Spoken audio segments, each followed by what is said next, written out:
According to Wikipedia, there are 308 games for the Xbox Series X and over 3,000 titles to play if you count its extensive backwards compatible library. Wow, that's a lot. And it's also less than half of the number of PC titles released on Steam each year for the past 4 years.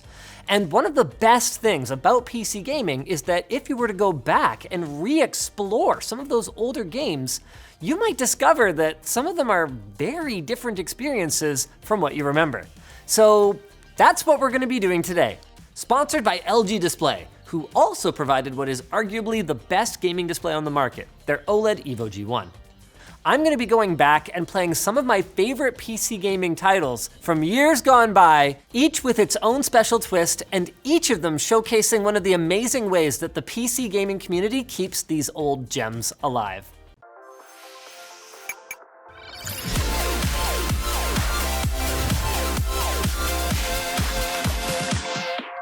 We're gonna start with a classic, Grand Theft Auto 4, and Linus, you might say, GTA 4 isn't that old, how can you call it a classic? But it actually launched in April of 2008, over 13 years ago, and honestly speaking, it shows. To be clear, Nico and Liberty City looked great for back then, but time steals the beauty from all of us, doesn't it? Thankfully, there's cosmetic surgery. The GTA 4 Beautification Project is a combination of mods that upgrades everything from textures to NPC and vehicle models to even the graphics or lighting. Yeah! Like, comparatively to GTA 5. I mean, for a game that, obviously it's not GTA 5, but like, those are some very substantial upgrades. See you later, buddy. I mean, there's nothing you can do about the ragdoll physics that haven't aged particularly well, but man, this is the kind of thing that's obviously not cutting edge AAA quality for today, but what it is acceptable. If a game came out and looked like this today, you'd say, oh, okay, yeah, it's on a lower budget, but it looks fine, it's totally playable. The clouds are a little broken. Well, that's okay, we don't have to look at the clouds. You know, when you catch the, I was about to say, when you catch it just right, the light reflections off the water are actually not bad, but this is not optimal. What is this? Looks like slow motion footage of someone like shaking a tray of Jell-O. Whee! Oh my goodness. Oh my goodness. So okay, mods can't fix everything about older games, but still, massive props to Boris Vorontsov for making ENB, the Enhanced Natural Beauty Project, which covers this, Skyrim, and some other games, as well as DPeasant 3, Dax1, DKT70, AP84, and the entire community that has made this possible. Like, this looks really good for a game from that long ago. Whee! Of course, one of the key contributors to our better than ever experience is our OLED display here. The thing is, no matter how sharp the picture is on a traditional LCD screen, as soon as the image moves, it blurs. That's because there's a small delay while each pixel changes color, and this transition period is called pixel response time. Now, because OLEDs don't use liquid crystals, their transitions are near instantaneous. How instantaneous? Okay, watch this while I go grab something.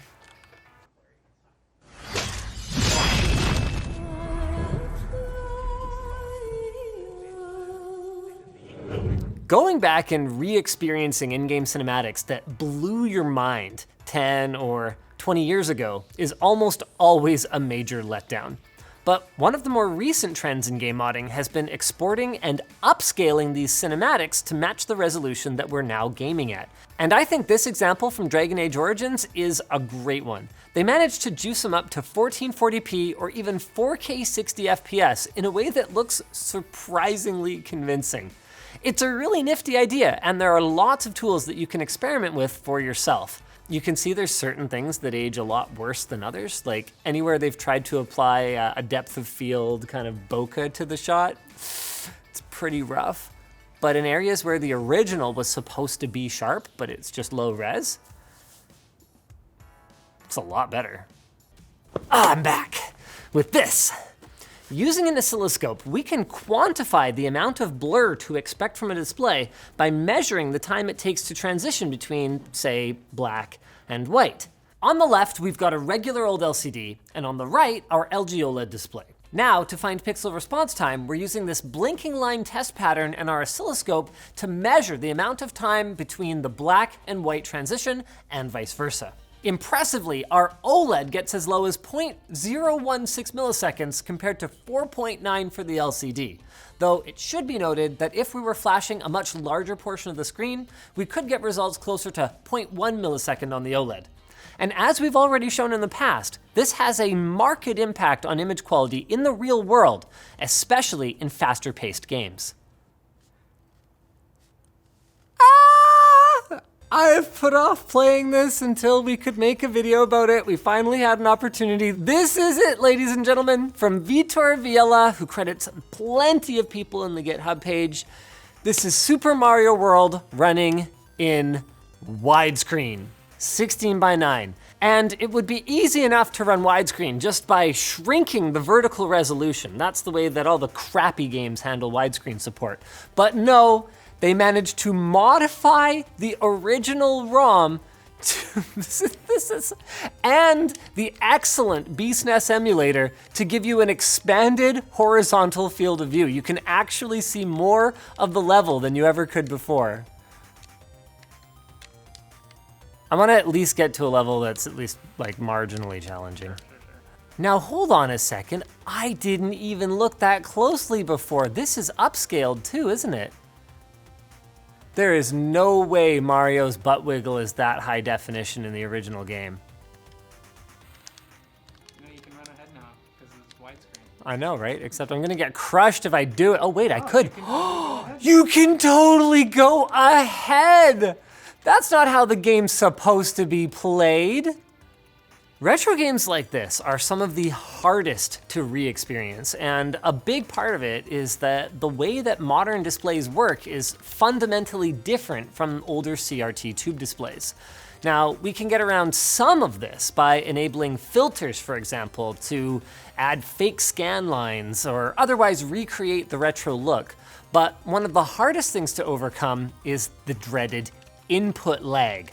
You see, almost all CRTs accepted analog inputs exclusively that were immediately passed along to an electron gun that ripped back and forth, drawing the image on a phosphor-coated screen. Then along came flat panel displays with their digital inputs that required image processing for the best results. Now, there's no doubt that they look better, especially today, but if that processing takes too long, you could have pixels that change their values nearly instantly, like we saw with our oscilloscope, but you could still have an unresponsive gaming experience. That is where the LG G1 TV makes an excellent case for itself as the ultimate gaming display. 6.8 milliseconds on our Leo Bodner input lag tester is less than a single frame at 120 Hertz. A funny thing about input lag and early digital flat panels is that many of the games that were released while they were gaining in popularity were intentionally made less difficult because it just wasn't possible to achieve the same kind of pixel perfect timing on these new displays that you could on the older CRTs. So going back and playing games like this, even if you don't mind the look, can be impossible because you can't time your jumps properly. Aww. No! Yes, yes, yes! The worst feeling ever. You get the first two right and you miss the last one like that. Now, one of the reasons that input lag has come up in conversation so much lately is because of cloud gaming. Obviously, if you're going to have a server that's somewhere, oh, I'm good. Thanks, Yoshi. See you later, buddy.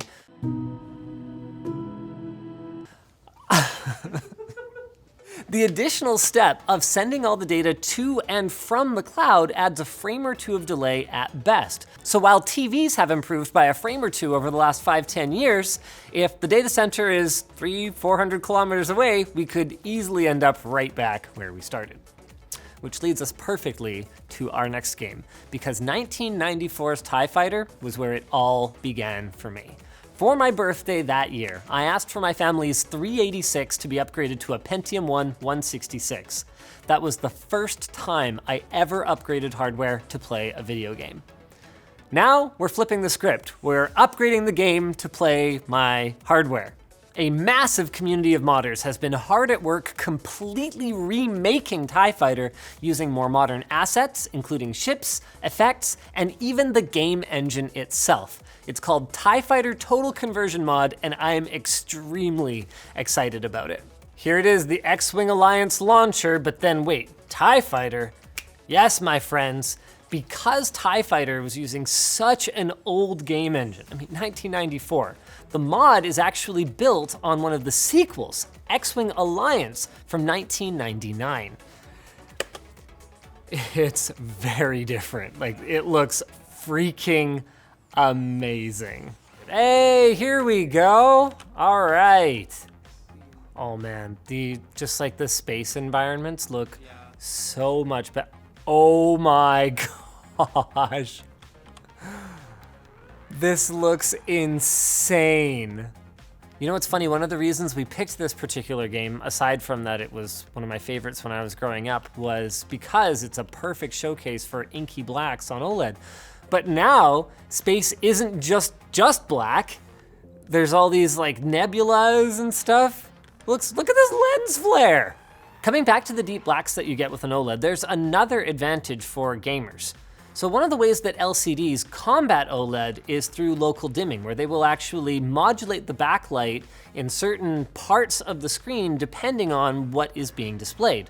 The problem with it is that it requires the scene to be analyzed before its output, which can add, you guessed it, input lag. So because you don't have to do that on an OLED because black is just pixel off, it's just less processing that has to be done. This gaming is making me thirsty. LTTstore.com.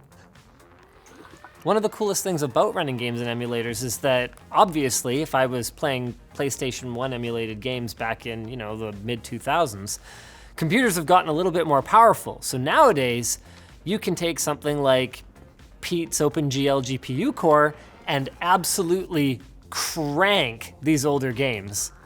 So we've got this probably a little overcooked in terms of filtering and upscaling and stuff like that, but look how smooth that looks.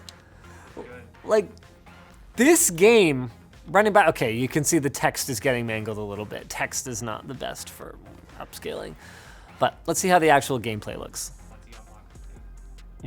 Wow. Like I said, overcooked a little, but how sharp this looks is unbelievable. I mean, to be clear, the original graphics, they were fine for the time, but they were designed for a, 27, maybe 32-inch TV, right? Anyway, for our final retro game, we are going back to what was arguably the prettiest of the next-gen first-person shooters released back in the mid-2000s. With Half-Life 2, Doom 3, and Halo 2 all on the horizon, Far Cry came out of freaking nowhere, looked absolutely beautiful with its lush jungles and beaches, and kind of embarrassed them all by launching first. At least that's how I remember it. Maybe it looks like absolute garbage. Oh my God, this icon. I haven't seen this icon in 15 years. I am so excited. Now for this one, we're not modding it, but one of, again, the coolest things about PC gaming is that even if there's no texture packs or gameplay mods, going back and playing a game that you originally played on crap tier hardware, I was running a Radeon 9600 Pro at the time, and just absolutely maxing it out can be a total blast. This is gonna be this game as I have never seen it before. One of the reasons for that is that it's made by Crytek, who has since become famous for, well, releasing games that no contemporary computer can run fully maxed out. Here we go. Okay, here it is. This is it. This is the moment when you first see like, whoa, this game is unbelievable. Remember, guys, like, what we had seen up until this time, like Unreal Tournament 2004 was considered a good-looking game, right? Oh shoot, I only have 2 bullets. That's all Jack Carver needs. He doesn't need like some mega super suit. He walks up and he shoots you right in the face. this kind of vegetation, totally unheard of back then. And totally unheard of back then even playing this game, because you'd have to turn it way down in order to run it on the graphics cards that we had at the time. Okay, please tell me you have a sniper rifle. Oh my God, look at this. Oh, what, did I just get shot off the platform? You know what's a big challenge? Making a sequel to a game that has such a unique visual style, but still taking advantage of, like, you know, modern hardware. This was a ton of fun, and if you're looking for a new gaming display, I'm sure this video has given you a lot to think about, whether it's the black levels, the support for G-Sync and variable refresh rate, or just the lightning fast input lag and pixel response time thanks to OLED, just turning the pixels on and off. OLEDs are a great freaking option, no matter how old or new the games you're playing are, and thanks to LG for sponsoring this. I had an absolute blast. Probably the only other video like this is the one where I tried every unplayed game in my Steam backlog. Though, spoiler alert, some of those games there was a pretty good reason why I never bothered playing them. They're pretty bad.